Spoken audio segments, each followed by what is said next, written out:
কোনো বিপদে পড়লে, যে কোনো সমস্যা হোক, যদি আপনার মনে হয় যে দেয়ালে পিঠ থেকে গেছে, কেউ কিছু করতে পারছে না আপনার জন্য, আপনি পরিপূর্ণ ইয়াকিনের সাথে, দৃঢ় বিশ্বাসের সাথে এই চারটা আমল নিয়মিত করবেন। ইনশাআল্লাহ গুলি মিস হতে পারে, আপনার দোয়া মিস হবে না। আমি এমন এক ভয়াবহ বিপদে আছি যা থেকে উত্তরণের কোনো পথ আমার সামনে খোলা নাই, এমন কোনো আমল শিখিয়ে দিবেন যে আমার মাধ্যমে এই ভয়াবহ বিপদ থেকে আমি রক্ষা পেতে পারি।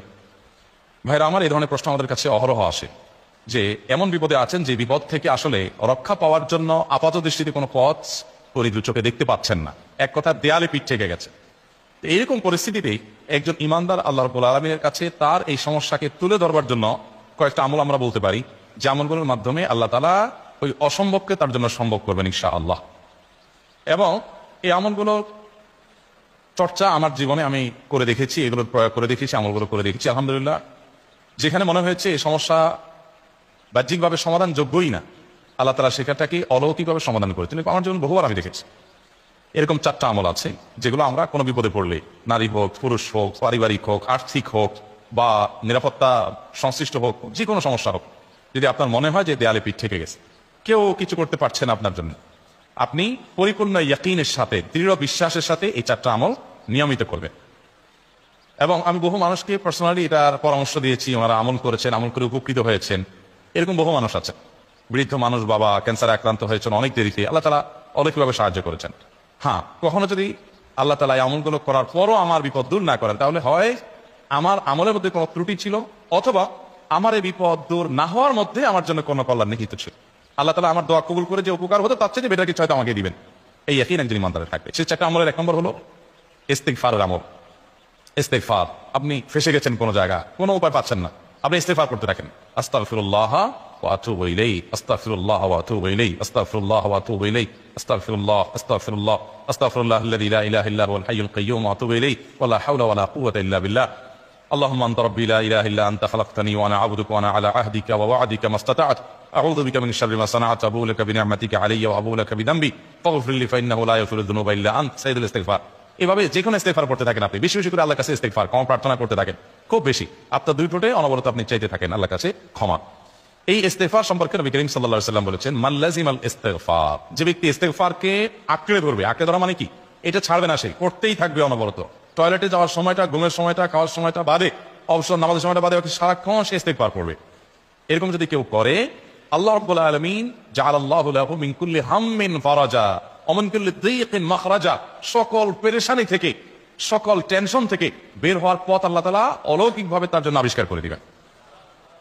এবং আমি আমার জীবনে যেটা বলেছিলাম, বিস্তারিত বলতে চাই না, এরকম এরকম পরিস্থিতি আসছে যে চোখের সামনে কোনো আপাতত রক্ষার কোনো পথ আর খোলা নেই, এমন ভয়াবহ বিপদ, ইস্তিগফার করতে করতে এমন ভাবে আল্লাহ তাআলা সাহায্য করেছেন যে এটা কল্পনা করলেও মনে হয় যে স্বপ্নের মতো। কিভাবে এখন এই লোক এই জায়গায় আসলো আমার সাহায্যের জন্য, এই লোক তো এটা এই জায়গায় আসার কথা না, টিকুনি এসে হাজির হয়ে গেলেন এবং উপকারটা, আমার সমাধানটা হয়ে গেল সমস্যা।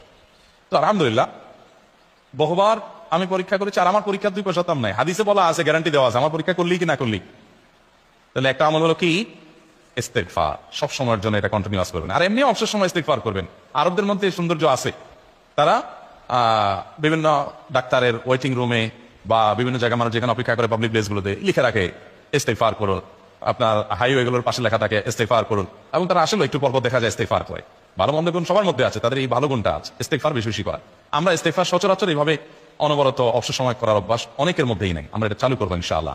বিশেষ করে যখন কোনো সমস্যা হবে তখন ইস্তিগফার চলতে থাকবে মুখে অনবরত, ধীরে ধীরে মহব্বতের সাথে নিজেকে, নিজের অপরাধগুলোর কথা স্মরণ করে লাগাছে, মাফ চাইতে থাকবে, পেরেশানি দূর হবে ইনশাআল্লাহ। এক নাম্বার দুই, দুরুদ, নবী করিম সাল্লাল্লাহু আলাইহি সাল্লামের প্রতি দুরুদ পাঠ করা। এটা যদি আপনি নিয়মিত করতে থাকেন মহব্বতের সাথে, আল্লাহুম্মা সাল্লি আলা মুহাম্মদ ওয়া আলা আলি মুহাম্মদ কামা সাল্লাইতা আলা ইব্রাহিম ওয়া আলা আলি ইব্রাহিম ইন্নাকা হামিদুম মাজিদ, আল্লাহুম্মা বারিক আলা মুহাম্মদ ওয়া আলা আলি মুহাম্মদ কামা বারাকতা আলা ইব্রাহিম ওয়া আলা আলি ইব্রাহিম ইন্নাকা হামিদুম মাজিদ। আপনি একবার ছোট দুরুদ যদি পড়েন, সাল্লাল্লাহু আলাইহি ওয়াসাল্লাম, সাল্লাল্লাহু আলাইহি ওয়াসাল্লাম, আল্লাহুম্মা সাল্লি আলা মুহাম্মদ ওয়া আলা আলি মুহাম্মদ, শুধু এইটুকু করেন, জাযাল্লাহু আন্না মুহাম্মাদাম মা হুয়া আহলু, শুধু এইটুকু করেন। আপনি এভাবে যে কোনো দুরুদ নবী করিম সাল্লাল্লাহু আলাইহি ওয়াসাল্লাম যদি পড়েন এবং করতে থাকে অনবরত, ইস্তিগফারের পাশাপাশি দুরুদটা, দুরুদের ক্ষেত্রে নবী করিম সাল্লাল্লাহু আলাইহি ওয়াসাল্লাম বলেছেন যে এইটা তোমার জন্য যথেষ্ট হয়ে যাবে। তুমি যদি আল্লাহর কাছে আর কোনো দোয়া করতে না পারো, শুধু দুরুদটা পড়ো, তোমার সব পেয়ে যাও, কিচ্ছু লাগবে না। এক সাহাবী বলছেন, রাসূলুল্লাহ, আমার দোয়ার মধ্যে দুরুদ কত পার্সেন্ট রাখবো? আমি তো আমার অনেক কিছু আল্লাহর কাছে চাইবো, দুরুদ মানে তো নবীজির জন্য দোয়া, মানে আমার জন্য তো আমি দোয়া করবো, আপনার জন্য দোয়া কত পার্সেন্ট করবো? 1/3, 1/4, তারপরে হাফ, এবার বিভিন্ন পার্সেন্টেজ বলছিলেন তিনি।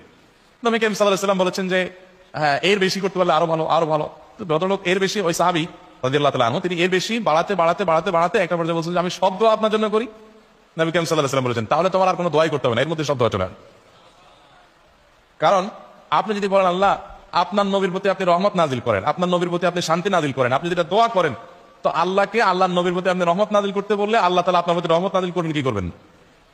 আপনি কাউকে খুশি করতে চান, কার কাছ থেকে কিছু আদায় করতে চান, তার ছেলেটারে যদি হাদিয়া তোফা দেন, আদর যত্ন করেন, তো বাই ডিফল্ট অটোমেটিকলি ওই লোকের সিম্পেথি আপনার দিকে আসবে কি আসবেন?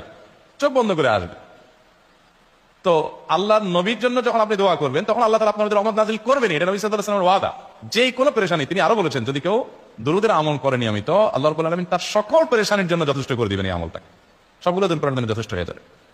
এই দুরূদের আমলটা আমি দেখেছি সুবহানাল্লাহ গুলির মতো কাজ করে। আজকের ঘটনা, এক ভদ্রলোক সকালে একটা টেলিভিশন চ্যানেল, বেসরকারি চ্যানেলে প্রোগ্রাম শেষ করে নামছিলাম লিফটে, তো উপস্থাপক উনি বলছিলেন যে ভাই মানে দুরূদের আমল করে আমি কিছুদিন আগে একটা ইয়াতে মানে এমন একটা অবস্থা যে এইটা থেকে বের হওয়ার কোনো পথ আর নাই, শুরু করলাম দরুদ অনবরত, এরপরে আল্লাহ তাআলা আমাকে এমন ভাবে উদ্ধার করলেন আমি কল্পনা করতে পারি। আলহামদুলিল্লাহ এই আমলগুলো করে অনেক ভাইরা আমাকে অভিজ্ঞতা জানাইছে, আলহামদুলিল্লাহ তাদের অভিজ্ঞতা হলো শিক্ষা। ওই যে বললাম কখনো যদি আল্লাহ তাআলা আপনার দোয়া কবুল না করে তাহলে হয় আমার ত্রুটি আছে, আর না হলে আমার জন্য আল্লাহ তাআলা এর চেয়ে বেটার কিছু রেখেছেন, আমি সেই ইয়াকিন রাখবো ইনশাআল্লাহ।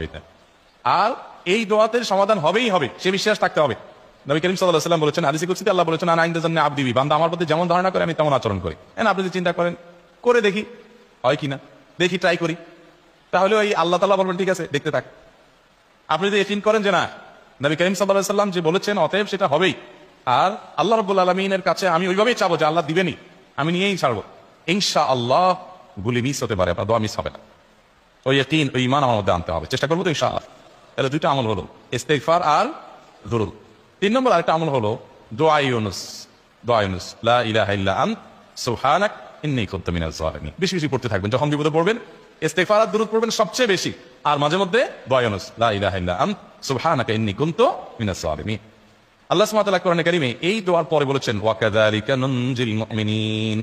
এই দোয়া পাঠ করার মাধ্যমে ইউনুস আলাইহিস সালামকে পৃথিবীর ইতিহাসের সবচেয়ে অলৌকিক ঘটনা, সকল সায়েন্স, সকল আপনার বিজ্ঞানের তত্ত্ব সবগুলোকে আপনার সবগুলোর বিপরীতে বা সবগুলোকে আপনার ভুল প্রমাণ করে দিয়ে ওই জায়গাটার জন্য আল্লাহ তাআলা ইউনুসকে মাছের পেটে ঢোকার পর সেখান থেকে আবার জীবিত রেখে বের করেছেন।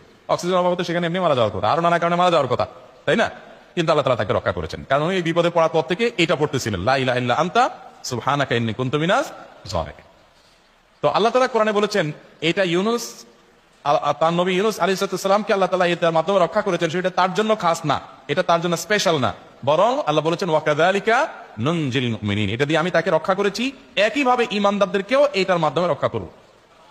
এটা বড় অস্ত্র পেয়ে গেলাম, দোয়া ইউনুস বেশি বেশি করব ইনশাআল্লাহ, লা ইলাহা ইল্লা আনতা সুবহানাকা ইন্নী। আমার দেশে আবার দেখা যায় বিপদ হয়ে গেলে তখন হুজুর মানা করে যে ভাই আপনারা সবাই মিলে এটা 1 লাখ বার পড়ে দেন, 100 লাখ বার পড়ে দেন, টাকা দিমু আপনারা পড়ে দেন। আপনারটা আপনি পড়বেন ভাই, হুজুরদের কাছে দোয়া চান সমস্যা নাই, আর হুজুরদেরকে হাতায়া টাকা দিবেন করে, এমনি টাকা দিবেন না দিয়া, আর এই দোয়া নিজে নিজে করতে থাকবেন। ইউনুস আলাইহিস সালাম ওই সময় কি লোক ঠিক করছিলেন যে ভাই আপনারা সবাই দোয়া রোজ পড়েন, আমি গেলাম, আমি মাছের পেটে গেলাম, আপনারা বসেন সবাই দোয়া রোজ পড়া দেন, করছেন উনি? ওনারটা অনেক করছেন, তো আপনারটা আপনি শুরু করবেন। দোয়া ইউনুস না। 4 নম্বর আমল হলো ইয়া যাল জালালি ওয়াল ইকরাম, এটা বেশি বেশি করে পাঠ করবেন। নবী করিম সাল্লাল্লাহু আলাইহি ওয়াসাল্লাম বলেছেন আলিযু বিয়া যাল জালালি ওয়াল ইকরাম, ইয়া যাল জালালি ওয়াল ইকরাম, এইটাকে তোমরা আঁকড়ে ধরবে। ইয়া যাল জালালি ওয়াল ইকরাম মানে কি? এটা আল্লাহকে ডাকা, আর কিছু না, এবং হাদিসে বর্ণিত দোয়া, এটা মাসনুন দোয়া। ইয়া যাল জালালি ওয়াল ইকরাম মানে হে মহা ক্ষমতার অধিকারী, প্রতাপশালী এবং সম্মানের মালিক, এটা বলার মানে হলো আল্লাহর কাছে নিবেদন করা, যেহেতু আপনার প্রতাপ আছে, আপনার জালাল আছে, আপনার বড়ত্ব আছে, এই বড়ত্বের অধিকারী এবং হে সম্মানের অধিকারী, আপনার যেটা আল্লাহ তাআলা এটা আপনার যদি এটা আছে, অতএব হে আল্লাহ আপনি আমাকে এটা দান, আপনার সেখান থেকে আমার প্রতি রহম করুন, আপনার সেখান থেকে আমাকে, আপনার বড়ত্ব থেকে আমাকে আপনি হেফাজত করুন, আপনার একরাম থেকে আমাকে আপনি তাদের আপনি আমাকে রহম করুন। তো সেই দোয়া আল্লাহ তাআলার কাছে নিবেদন করতে পারি, ইয়া যাল জালালি ওয়াল ইকরাম। এর পাশাপাশি তাহাজ্জুদের নামাজ এবং যে কোনো নফল নামাজ, কারণ নবী সাল্লাল্লাহু আলাইহি ওয়াসাল্লাম ইজা হাযাবাহু আমরুন সাল্লা, নবীজি সাল্লাল্লাহু আলাইহি ওয়াসাল্লামের কোনো পেরেশানি শুরু হলে আগে ওযু করে 2 রাকাত নামাজ পড়তেন, ওযু করে 2 রাকাত নামাজ পড়তেন। আমাদের যখন পেটে ব্যথা শুরু হয় আগে কার কথা মনে পড়ে? ডাক্তারের কথা মনে পড়ে। যখন গায়ে জ্বর আসে সবার আগে মনে পড়ে কিসের কথা? নাপা, নাপা, ঠিক না? জ্বর আসছে গায়ে, সবার আগে আমরা কি চিন্তা করি? নাপা। নাপা আপনি চিন্তা করেন, খান নিষেধ না তো, ওষুধ গ্রহণ করা সুন্নত, নবী সাল্লাল্লাহু আলাইহি ওয়াসাল্লাম নির্দেশ করেছেন ওষুধ সেবন করতে, আপনি করেন, ভালো কথা। কিন্তু ইমানদার সবকিছুর আগে ব্যথা আসছে, তাহলে ব্যথার জন্য একটা ওষুধ দোয়া শিখেছেন, দোয়াটা আগে করবে, পাশাপাশি ওটা করবে, এলো ইমানদারের কাজ। আমরা আজকাল ইমান থেকে অনেক দূরে সরে গেছি। আল্লাহ আমাদের সেই ইয়াকিন দান করুন। তাহাজ্জুদের সময় দোয়া অনেক বেশি দোয়া করবে, তাহলে 4টা আমল ইনশাআল্লাহ আপনাকে এই ভয়াবহ বিপদ থেকে উদ্ধার করার জন্য সাহায্য করবে ইনশাআল্লাহ। সেই ইয়াকিন নিয়ে করবেন। সেই সাথে as-সাদাকা তারদুল বালা, দান সাদাকা করা, অন্যান্য যে আমলগুলো আছে টুকটাক সেগুলোর সাথে সাথে চালান। বাকি এই 4টাকে বেসিক্যালি একটু জোরালোভাবে করতে থাকেন।